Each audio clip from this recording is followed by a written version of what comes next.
Good. Hey Joe, Arnab here, nice to meet you again. How the break has been treating you? If you can share quick summary. Um, I usually don't take breaks whenever new characters come out. So I think the first 3 4 days I clocked in like 40 50 hours on Waylay just to like learn it. Because I don't like being behind on characters or meta. So I mean I didn't really have a break. I think I had maybe 1 day off out of the 5 or 6 days I had. A technical off days. So I mean just learning Waylay, learning the new meta, trying to figure it out myself. Just keep me informed because I mean the split started like a week or two, so I just made sure I was still informed as well. Yeah, I was about to talk about Relay and how you have been grinding on stream as well. Everybody is watching your clips on TikTok, YouTube, everywhere.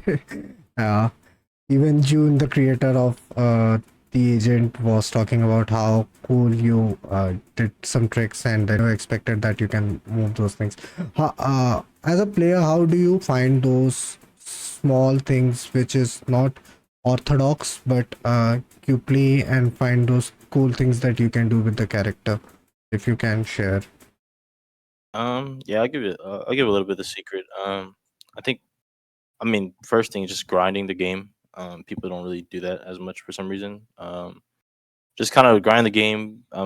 Thankfully, like being like radiant or whatever the case is, playing against people that are able to shoot back and like have some thought process behind their game. So just limit testing in the ranked games, and then whenever I have scrims, being able to pitch the idea, to Josh or just to the team, like, oh, this is like possible, but we just haven't seen it yet. So basically, just limit testing throughout rank, um, understanding the character that just came out, figuring it out within the time period that we have, and just limit testing. That's basically it. Yeah. Uh, I want to also talk to you about the integration of Vele in G2. Like, I'm sure I predict that you guys will be picking her up. How comfortable you look playing with her. But when it comes to making proper strats and game plan around it, did you guys had enough time that you can cook some strats with her? Given that the amount of time you guys had and T1 had compared to other teams was marginally less. Uh, I don't think it was marginally less because I think the character came out at the same time as everybody else. Mhm. So right when we got back from our Bangkok trip, it was like 2 or 3 days later that Waylay came out. Even the maps too. Um, so I don't think we have that much time behind. I think people would just say it. Obviously, like I'm a grinder, so like I said, just playing and like understanding the character helped me and made it easier for like Josh to like figure out where like utility needs to be placed and stuff like that. So I think that kind of just revolves around the players itself and Josh to like put in the work before like watching it or like watching me play and like giving the exact stuff that we need to know for like the execute stuff. So like, I don't think we're that behind on that.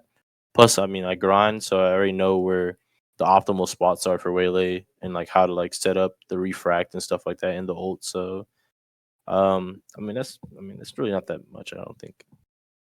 Okay. Uh, I want to talk now. Did you actually went to Icon Sion later on? Did you find No, time? I didn't go. I went to the boat ride. You said though the boat Oh, ride. yeah, yeah, yeah. Temple. Did you enjoy it? I went, yeah, I went like for like 2 hours. I think it was like Mm-hmm. 2 hour boat ride. It was Yeah, pretty good. yeah, yeah. We It was did very that. hot. I had like a solo boat. It was just me and somebody else, Oh, and then the okay. boat Yeah, kind of cool. there were the private ones and the public ones. You can choose whichever you want. Yeah. I had the private. I didn't know there was a private one. He just gave us it, and I was like, okay. There's only a couple. Only 3 of us on the boat. I was like, okay, it's pretty cool. Yeah, it was cool. We actually did the one which we had dinner and stuff on it. Uh, They gave us buffet and stuff, so we went for that one. yeah, I didn't have time. I had to watch the T1 match and then go back that day. But I Yeah. mean, I enjoyed the more. It was pretty beautiful. Yeah. The thing was, we were supposed to come to like for the post match as well, but we got stuck in the ceremony, so we Uh, couldn't came to the post match interview for you guys. That's why we it was went. like Yeah. Oh, it by was the way, something yeah. By the way, I got these. like Uh, That's good. I got one too. Yeah, I know. uh, Continuing conversation here. Uh, Next game against Furia.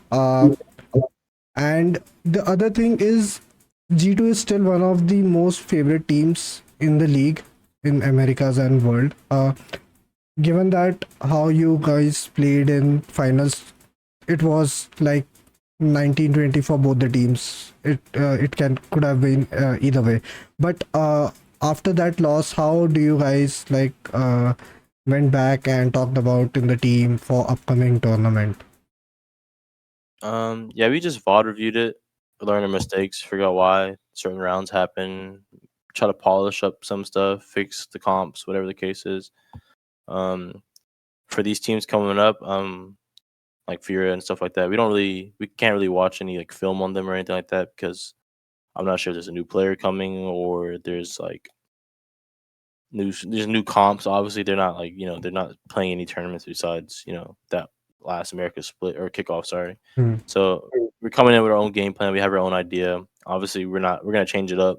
Can't just have everything the same because nothing the same always works. So I think Fury just has to figure out what we're gonna do during the game, and I mean we're pretty confident that we can figure out what they're doing pretty fast. That's what Valorant's like very good at, and Josh. So I think we'll be fine for that. Throughout the other games, we'll get some film on like some other teams because they're playing their first match as well. We'll like kind of break it down for each other, learn about them, and then just keep improving every day. I mean, that's basically it. Yeah. I want to know, as you were talking about how you guys clearly adapt really well, one of the teams that adapt on the move during the games and stuff. But sometimes there was some emotional things happening after the game, and how that affects you guys mentally. And did you guys have any like mental coach or something like that to overcome with that? I, for myself, I'm very easy to like learn and just like go through the process and be level headed. For my teammates, I'm not really too sure their process yet. I'm still kind of new to the team, so I think Josh kind of helps the other four with them pretty well. He knows that I can like handle myself and figure out what the mistakes were. As long as I relay it to him, he'll like he'll understand the concept of like for why I'm like pretty good at just like figuring out for myself. But for the other guys, I think he does well, like teaching them, telling them the issues and making sure they're level headed with some of the stuff. But I think the only thing I can like kind of bring to the table is just like when we're in those high stake moments, just like keeping the guys level headed, making sure we're all still on the same page, and just trying to be like the spearhead of the team at the most times I can, unless I'm feeling a little bit pressured as well. So I mean, that's kind of like basically it. Yeah. I want to know, do you think that the double duelist comp which Steven showcased throughout the tournament is the new meta which teams will be adapting? Do you feel like that, especially with Vele in the composition right now? I don't for that comp. I think it's not as great as I thought it would be. I think they kind of just got lucky, I guess, in my opinion. I mean, obviously they won, but I think Waylay would be more impactful than Neon. I think Neon's good for like the stun, but I think Waylay would have a little bit more impact than the Neon. So we might see double duelists. I think you might see like more like the ISO Yoru maybe combinations. I think like the ones that people run in Haven, like the like T1. I think you'll see more of that probably. But besides that, I'm not sure. I think that's my. I think your ISO's gonna be seen more. Okay, got it. Uh, Last couple of quick questions. Again, are you guys chasing the bracelet for Toronto or the stage one? What's the game plan in G2? I think yeah, we're chasing the. We gotta get back to the bracelet. So yeah, that's our goal. Like that's our mindset probably for we gotta get back to the bracelet. But our first goal is just trying to win America's back to back. Mm, Since we won't kick off win the first split. I mean, the rest will tell the story from there, right? But that's our main goal right now. Just getting this first split win and getting that trophy again. yeah. Thank you, Joe. As always, pleasure talking to you. Always a fun time.